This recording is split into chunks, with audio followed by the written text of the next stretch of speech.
Hello, welcome to Top Notch News, where we provide the latest and greatest up-to-date news stories and topics for free thinkers by free thinkers. We're going to be quick, fast, and energetic to keep you informed on everything that goes on in this society, because it seems these days everything goes from 0 to 100 real quick. For the first time in our nation's history, there is now a federal department spending on an average more than $100 billion per month. And no, it's not the Department of Defense, which is charged with the core responsibility of defending us from our foreign enemies, but it's the Department of Health and Human Services. Next up in the news, 5 Iranian Revolutionary Guard gunboats tried to seize a British oil tanker on July the 10th, but the attempt was a failure, thankfully, because a British warship was able to intercept the pirates before they arrived at the oil ship.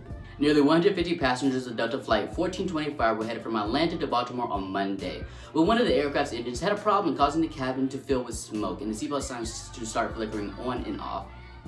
Passengers stated that you could start smelling something was burning. Everyone seemed confused. No one knew what was going on. The flight attendants were going around telling us how to prepare for landing. They kept everyone calm. The plane ended up landing around 2:20 p.m. at Raleigh-Durham International Airport. Next up in the news, Donald Harris, who just so happens to be presidential hopeful Kamala Harris's father, and also happens to be a Stanford University economics professor, revealed back in 2018 that his grandmother was a descendant of Hamilton Brown. Hamilton Brown was one of the founders of Brownstown in northern Jamaica. Donald Harris was quoted saying this: "My roots go back within my lifetime to my paternal grandmother, Miss Christie, also known as Christiana Brown, who is a descendant of Hamilton Brown, who is on record as being a plantation and slave owner." And this was all reported by Donald Harris to Jamaica Global. Not a second source, but Democratic presidential hopeful Kamala Harris's own father.